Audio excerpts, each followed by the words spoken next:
Hi, I'm Graham and welcome to Man vs Film. Schwarzenegger promised us once before that he would be back to the Terminator franchise, and this time he returns to star in the 5th instalment of the Terminator series. Man vs Film. The 5th entry to the Terminator franchise. Arnold Schwarzenegger returns, bringing with him Emilia Clarke, Jai Courtney and Jason Clarke as well. The plot around Terminator Genisys is a bit convoluted, but I'll try to explain it as best as I can. It revolves around the end of the war against Skynet. The humans have overthrown the robots, but their last ditch attempt is to send Arnold Schwarzenegger back to 1984 and basically the plot of the first movie. But somehow time gets intertwined, things fall out of sequence. Turns out there's been more time travelling, people have been jumping here, people have been jumping here, and ultimately we end up in the year 2017 where they have a chance to stop Skynet from starting. Now that time, it kind of throws out everything that happened in the first two movies or changes them about. And if you're a diehard of this series, this is going to really annoy you. If you're someone that enjoyed the movies, but you're not hardcore about it, you may actually get some enjoyment out of this movie, which is a bit of a surprise. Now, Terminator Genisys has been getting hammered in most reviews and on the media, and everything just seems to hate it. I found myself to really enjoy this movie.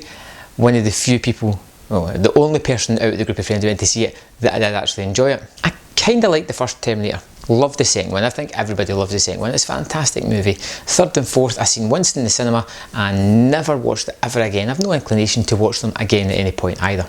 But what made the first two movies so fantastic was the fact that they were a bit different to everything we'd seen. They were a hard science fiction story mixed with horror, thriller, action. It was hardcore, and I found them to be extremely enjoyable pieces of work. But that doesn't mean that I'm tied to these storylines and that, you know, anything that happens future in the series is going to ruin anything in these first two movies. I've still got the first two movies if I want to go and watch them. But what Terminator Genisys does is it takes this dark, brooding, hardcore, dystopian future and it takes those movies and just turns it into a kind of comic book movie. And this is a light-hearted comic book movie. The way it's lit, the way it's shot, and the acting performances and the humour that runs throughout the movie, it's a comic book movie at heart.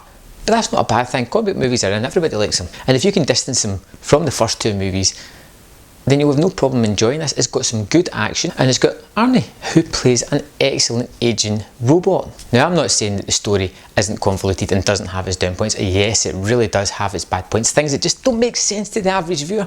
Like at one point, you've got Skynet, who actually turns into a person or embodies himself within a person and travels back in time. And he's about to set up a new starting point for Skynet, but the only thing it can't build is a time travel device. But what you've got is you've got the T-800, who's a lesser formed robot, who somehow manages to travel back to 1984 and build a time machine there. So you're like, why can't Skynet build one 23 years later after the T-800's already built one? It just doesn't make sense.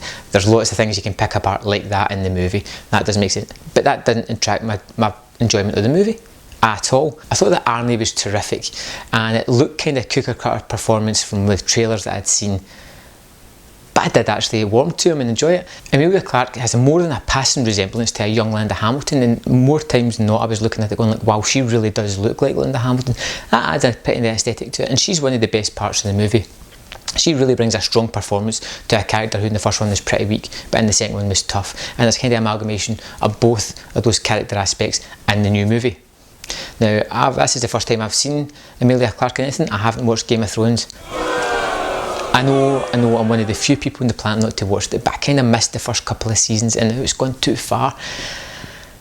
I don't know whether to wait till when it ends and watch it all or what, but you know, give me a break, come on. Also in this movie is this guy here. Now, Jai Courtney, I cannot stand this guy. I don't think he's a great action movie star. I don't think he's a great actor. Everything I've seen him in, I just kind of want to just reach out into the screen and well, anyway. But even in this movie, I go from normally hating the guy into this movie where I'm just mildly annoyed with him. Again, it's your preference. I don't like the guy, that's just me. I think it's probably got something to do with this movie here. Another 5th entry in a franchise that pretty much sucked. It was one of the worst movies I've seen, one of the biggest letdowns I've ever seen in the cinema. Thanks, Jai. This movie's always got Jason Clarke as well, who was last year's Dawn of the Planet of the Apes. He's fast become one of my favourite actors to watch, and he does the best he can with a role that's not that great. Now the true star of the movie is the action itself. It's got some fantastic action set pieces. I really love the start of the movie when it's set in the future and the humans are leading a battle against the Skynet and the robot army.